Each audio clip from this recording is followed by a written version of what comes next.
students, I hope that you have enjoyed the previous video of present indefinite tense and present continuous tense.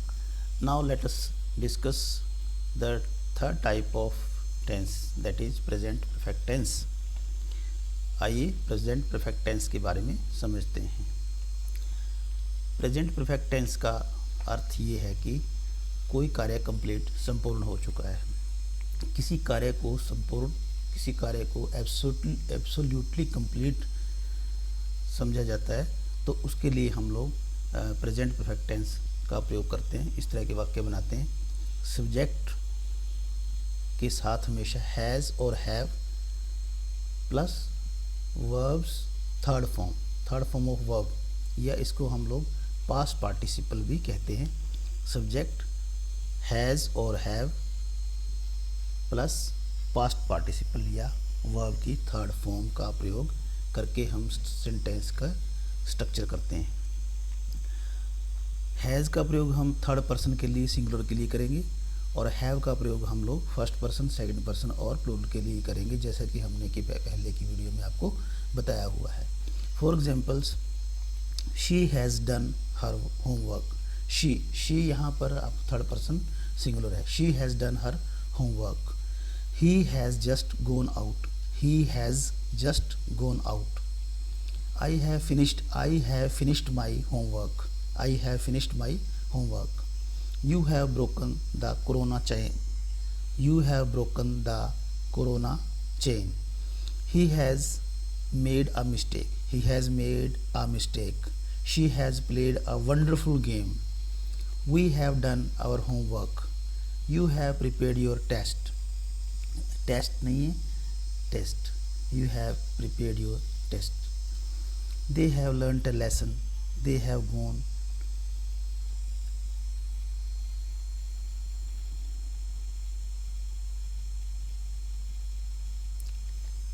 I have won the match.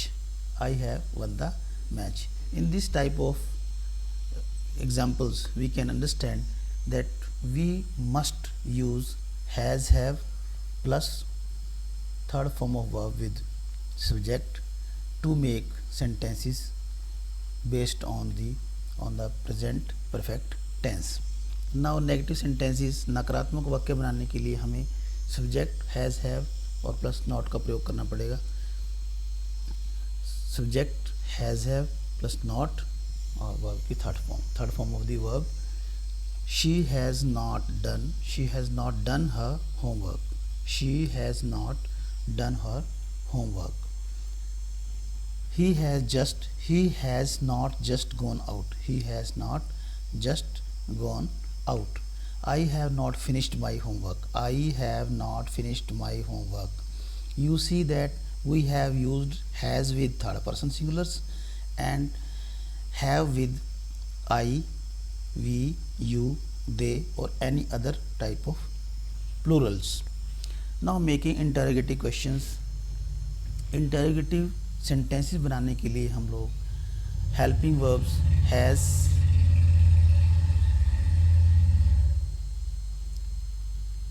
interrogative questions बनाने के लिए हम लोग has, have के साथ subject plus वही past participle या verb की थर्ड फॉर्म का प्रयोग करेंगे।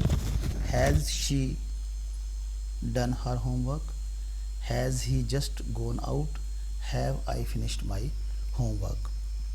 सो students, we have seen that there are two मोर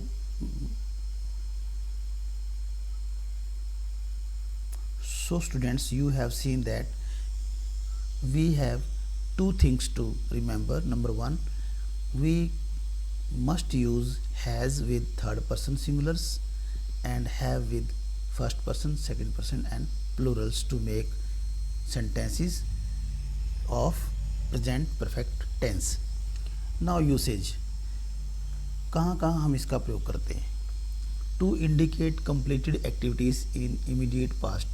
अभी जो चीज़, जो कार्य, जो इवेंट्स, जो एक्शंस कंप्लीटली पूर्ण हो चुके हैं, संपूर्ण हो चुके हैं, उसके लिए हम हमेशा प्रेजेंट परफेक्ट टेंस की बात करते हैं। परफेक्ट का मतलब ही संपूर्ण होता है। कई बार हम लोग कहते हैं कि ये तो इस काम में परफेक्ट है, ये तो परफेक्ट है, बिल्कुल परफेक्ट मीन्स कंप्लीट, संपूर्ण। इट हैज़ जस्ट स्ट्रक 10, अभी अभी 10 बज चुके हैं, 10 बज चुके हैं, 10 बज गए हैं, बज चुके हैं। To express past action, second is to express past action when time is not given and not definite. कोई समय नहीं दिया हुआ है, कोई डेफिनेट टाइम नहीं दिया हुआ है, लेकिन वो काम जो है ना पास्ट में हो चुका है। Have you read believers travels. Third usage is to describe a past action event when we think more of its effect in the present। ऐसा कोई कार्य, ऐसा कोई एक्शन, ऐसा कोई इवेंट जो पास्ट में हो चुका है लेकिन उसका इफ़ेक्ट अब प्रेजेंट में भी हम लोग उसको महसूस कर रहे हैं, उसका इफ़ेक्ट जो है, उसका प्रभाव जो है अभी भी हमें महसूस है, तो उसके लिए हम लोग पास्ट परफेक्ट टेंस का प्रयोग करते हैं। For example, I have finished my homework. I have finished my homework. Now I am free. I have finished my homework. मैंने अपना कार्य कर लिया है, मैं अपना कार्य कर चुका हूँ, मैंने अपना होमवर्क कर लिया है। So it shows that I have done my homework completely and now I am free.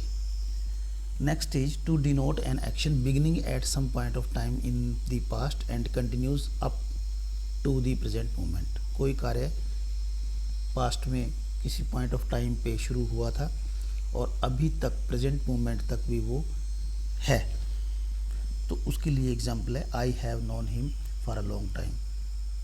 I have known him for a long time.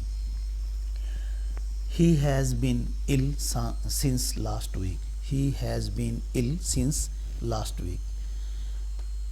Next usage, इसका यूज़ है कि रिसेंटली, जैसे रिसेंटली हम लोग कोई काम करके ही हटे, कोई काम करके ही कंप्लीट किया है हम लोगों ने। He has recently passed MB exam.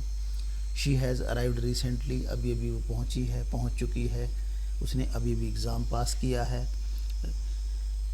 Fourth is already के लिए भी हम लोग प्रेजेंट परफेक्ट टेंस का प्रयोग करते हैं। He has already done his homework. You have already completed your work। Special note, विशेष टिप्पणी ये है कि present perfect is never used with adverb of past time और पास्ट टेंस। पास्ट टाइम और पास्ट टेंस की एडवर्ब्स के साथ प्रेजेंट परफेक्ट टेंस का प्रयोग नहीं किया जा सकता। हम ये नहीं कह सकते we should not say, हम ये नहीं कह सकते he has gone to Jaipur yesterday। he has gone to Jaipur yesterday, ये कहना रॉन्ग है, गलत है। हम ये कहेंगे he has gone to Jaipur only। he has gone to Jaipur. yesterday लगाएंगे तो रॉन्ग हो जाएगा sentence. to recognize present perfect tense there are some signal words जैसे already, yet, ever, never, just, only just, recently, so far, until, now, up to now। These are some signal words।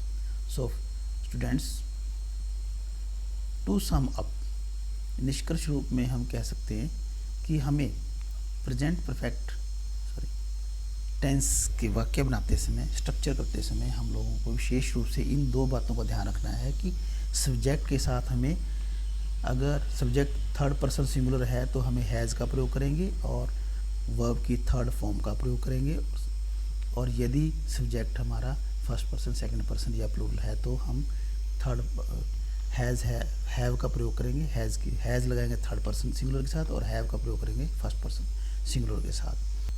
So students, this is all about present perfect tense and I hope that you have enjoyed the video. Dear students, I hope that you have enjoyed the video and I hope also that it will be very fruitful for you to understand the tenses and their nature. Thank you very much.